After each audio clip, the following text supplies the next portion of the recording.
नमस्कार मंडळी, श्री स्वामी समर्थ. स्वामी समर्थ तुमच्या सर्वांच्या सर्व इच्छा आकांक्षा पूर्ण करो, हीच मी स्वामींच्या चरणी प्रार्थना करते आणि आपल्या आजच्या व्हिडिओला सुरुवात करते.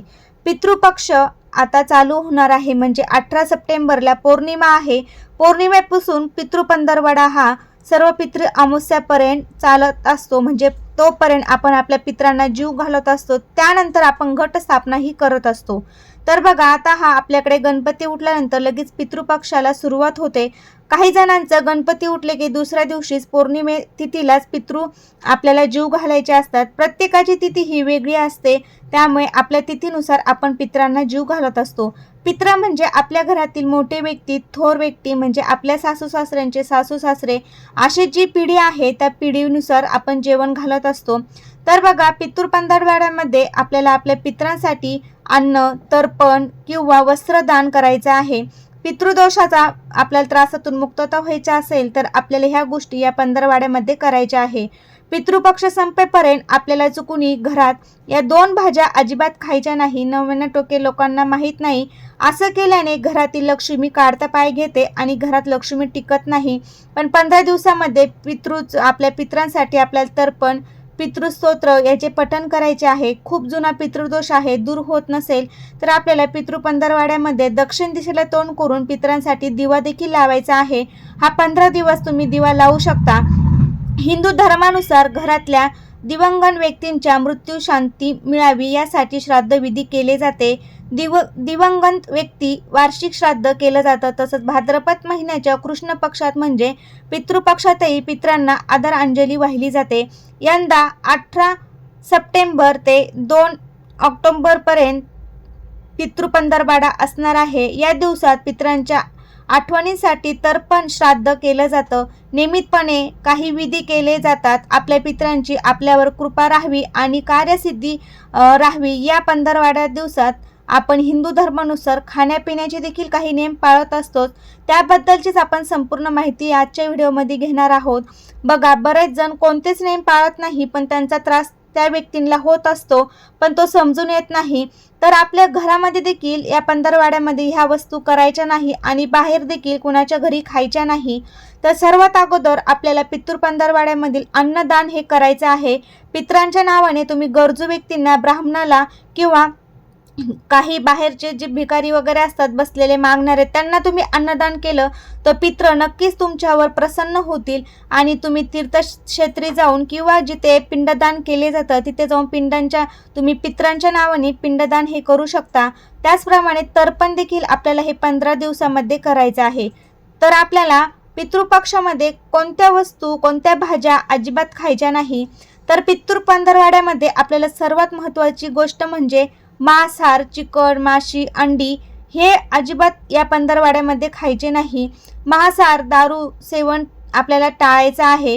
हिंदू धर्मातल्या रीतीनुसार पितृपक्षात मांसाहार किंवा अंड खाणं पूर्णपणे वर्ज्य आहे. दारू पिणं, सिगारेट तसेच तंबाखू खाणं या गोष्टी आपल्याला निषेध करायचा आहे. या गोष्टी टाळायच्या आहे. तर आपल्याला ह्या गोष्टी चुकूनही करायच्या नाही, खायच्या नाही. कंदमुळं खाऊ नका. हिंदू धर्मात जमिनीखाली तयार होणाऱ्या भाज्यांना अर्थात कंदमुळांचं सेवन या 15 दिवसात वर्ज्य केलं आहे. कंदमुळामध्ये येतात कोणत्या भाज्या येतात तर बटाटा, मुळा, रताळी यासारख्या भाज्या समावेश होतो. तसंच कंदमुळांच्या नैवेद्य देखील दाखवणं, त्यासोबत स्वतः सेवन करणं किंवा श्राद्धांच्या भोजनातही कंदमुळयुक्त भाज्या असू नये असं शास्त्रात म्हटले गेले आहे.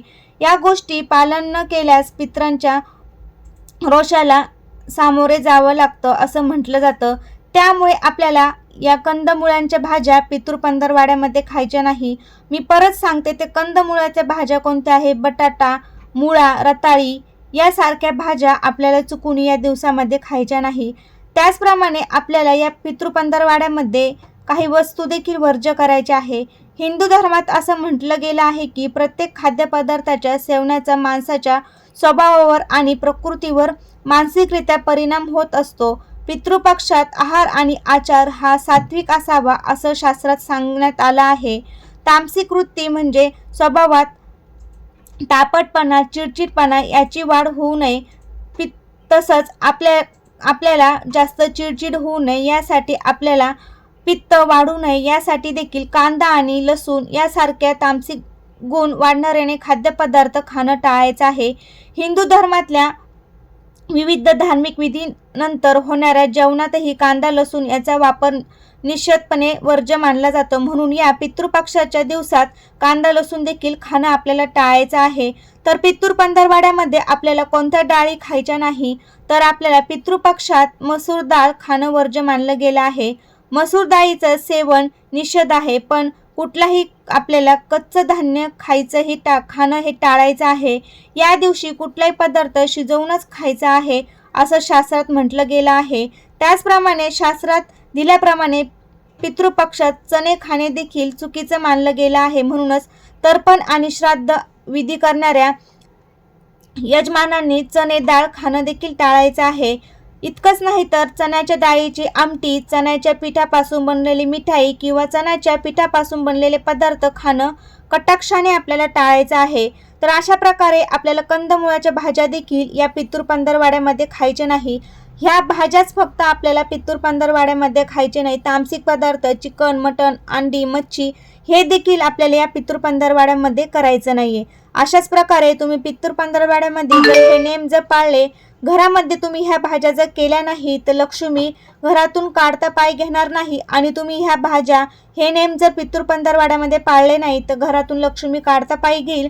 पितृदोषाचा आणखी तुम्हाला त्रास वाढू शकतो. त्यामुळे तुम्ही ह्या गोष्टी आवर्जून या पितृपक्ष संपेपर्यंत पाळायचे आहे. कसा वाटला तुम्हाला व्हिडिओ ते नक्की सांगा. तुम्हाला जर व्हिडिओ आवडला असेल तर तुमच्या मित्रपरिवारामध्ये शेअर करायला विसरू नका. श्री स्वामी समर्थ. धन्यवाद.